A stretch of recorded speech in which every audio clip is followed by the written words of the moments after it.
कांग्रेस के वरिष्ठ नेता दीपक सिंह हमारे साथ बातचीत के लिए मौजूद हैं। तमाम मुद्दों को लेकर हम आज बात करने वाले हैं और उनसे जानेंगे कि 2024 की तैयारियों में कांग्रेस कितना मजबूत है। बात करते हैं सर, 2024 की तैयारियां सभी राजनीतिक दल कर रहे हैं। भारतीय जनता पार्टी तो पूरे उत्तर प्रदेश में रैलियां भी कर रही है। आप लोग खामोश बैठे हुए हैं, कैसे जंग फतेह करेंगे? भारतीय जनता पार्टी को अपने 9 साल में उन्होंने जो असफलताएं हैं उसे छुपाने के लिए कार्यक्रम कर रहे हैं, रैलियां कर रहे हैं और जनता के बीच में जाके झूठी चीज़ें बता रहे हैं। कांग्रेस पार्टी का अभियान बूथ स्तर पर चल रहा है। भारतीय जनता पार्टी ने जो देश की जनता के साथ वादे किए थे उनमें से कोई वादा पूरा नहीं किया और जिस तरह से जनता को ठगा है, महंगाई बढ़ाई है, बेरोजगारी बढ़ाई है, राष्ट्रीय स्तर के हर मानकों में भारत की समृद्धशाली शिक्षा, कानून व्यवस्था, महिलाओं की सुरक्षा में गिरावट आई है, रैंकिंग में भुखमरी की रैंकिंग गिरावट आई है, खुशहाली की रैंकिंग गिरावट आई है, तो कांग्रेस उसे जन जन तक पहुंचाने का काम कर रही है। एक सवाल ये था कि आप लोग बात कर रहे हैं कि 2024 के लिए आप ज़मीनी स्तर पर काम कर रहे हैं। जो 23 तारीख को गठबंधन होने जा रहा है या ये कहें कि बैठक होने जा रही है, कांग्रेस पार्टी शामिल होगी उसमें, तो क्या लगता है कि यूपी में कांग्रेस किसी के पीछे रह के चुनाव लड़ पाएगी यहाँ पे? देखिए, जब किसी भी पार्टी से कहीं पर गठबंधन होता है तो कोई ना तो आगे होता है ना पीछे होता है। हमारा गठबंधन बिहार में है, महागठबंधन के नाम से है। हमारा गठबंधन महाराष्ट्र में है, उसके अपने नाम और काम है। और वहाँ जब बात होती है, चाहे उद्धव ठाकरे जी की पार्टी हो, चाहे शरद पवार जी की पार्टी हो, सबसे पहले सोनिया गांधी जी का नाम लेते हैं। तो गठबंधन विचारों से चलता है और गठबंधन मुद्दों पर आधारित होता है। उसमें कोई भी पार्टी छोटी और बड़ी नहीं होती, सीट शेयरिंग छोटी और बड़ी हो सकती है।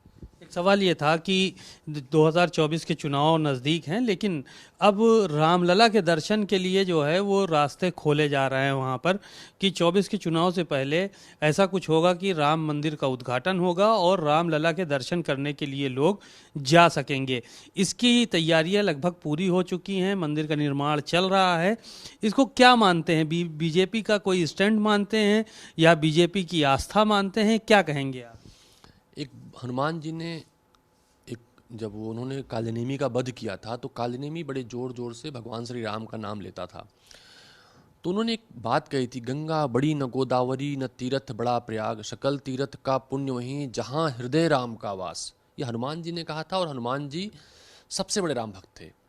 तो अयोध्या में सदियों से पूजा अर्चना, आरती, तीर्थाटन होता रहा है और हम सब ईश्वर के वंशज हैं। भगवान देवी देवताओं की कृपा से विचरण करते हैं, जन्म लेते हैं और ईश्वर हर इंसान को उनके अच्छे और बुरे कर्मों का फल देता है।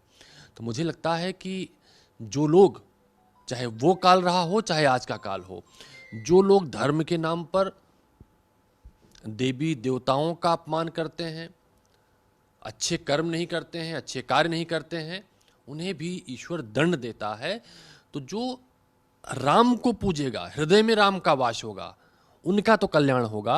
लेकिन ऐसा धर्मशास्त्र भी कहते हैं, जो राम के नाम पर, धर्म के नाम पर धंधा करेगा उसको ईश्वर दंड भी देगा, और खास तौर से तब जब वादा खिलाफी करेगा। क्योंकि हम सब ने रामायण में पढ़ा है, कहा गया ना, रघुकुल रीत सदा चली आई, प्राण जाए पर वचन न जाई। तो भारतीय जनता पार्टी किस मुंह से राम का नाम लेगी? उन्होंने एक वचन नहीं पूरे किए। कहा था बहुत हुआ महिलाओं पर वार, अब की बार भाजपा सरकार। महंगाई के पोस्टर लगाए थे, इन्होंने रोजगार देने की बात कही थी, तो कहाँ है इनके? एक भी वादे नहीं पूरे। डीजल पेट्रोल की बात करते थे। अगर यूं कहें तो मोदी जी के पुराने वीडियो निकाल लीजिए और नए वीडियो निकाल लीजिए, उन्होंने हर मुद्दों पर अपने ही बातों का खंडन किया है, प्रधानमंत्री होने के पहले और प्रधानमंत्री होने के बाद। तो राम तो न्याय के प्रतीक हैं। निश्चित रूप से भारतीय जनता पार्टी को जनवरी के बाद दंड देना शुरू करेंगे। अभी आज योग दिवस था, पूरे विश्व में योग दिवस मनाया जा रहा है, डंका बज रहा है। भारतीय जनता पार्टी के नेता कह रहे हैं कि मोदी जी की देन है। शायद वो जानते नहीं, हमारा देश आध्यात्मिक देश है और हमारे कई सारे योग गुरुओं को, हमारे कई सारे ऋषियों को इसके नाम से जाना गया। सप्तऋषि का कॉन्सेप्ट, सप्तऋषि तो उन्होंने देश दुनिया में योग का प्रचार किया। हमारे देश में कई सारे ऐसे योगाचार्य रहे जिनको कई सारे राष्ट्र के पुरस्कार मिले। धीरेन्द्र शास्त्री जी पहले ऐसे योगी थे जो योग सिखाते थे, और तब एकमात्र दूरदर्शन चैनल हुआ करता था, दूरदर्शन पर उनका सुबह सुबह उनकी योग आते थे। तब तो आज के ये लोग शायद जिनका जन्म भी नहीं हुआ रहा होगा। अलग की बात है कि भारतीय जनता पार्टी पैकेजिंग और ब्रांडिंग अच्छी करती है, लेकिन इस चीज़ को याद रहे, जिस तरह से अभी एक फिल्म आई थी उसने भी बहुत अच्छी पैकेजिंग और ब्रांडिंग की थी, लेकिन जब फिल्म पर्दे पे आई तो पूरी तरह फ्लॉप हुई, और लोग कह रहे हैं कि वो फिल्म अपने लागत का मूल्य भी नहीं निकाल पाएगी। तो पैकेजिंग और ब्रांडिंग एक बार दो बार चलती है, एक दिन दो दिन चलती है। जैसे फिल्म दूसरे दिन ही धड़ाम हो गई, तो भारतीय जनता पार्टी की पैकेजिंग एक बार चल गई, दूसरी बार भी चल गई, तीसरी बार धड़ाम होनी है। तो ये पैकेजिंग और ब्रांडिंग का खेल है जो फेल होना है। बातचीत के लिए शुक्रिया। दीपक सिंह को सुना आपने।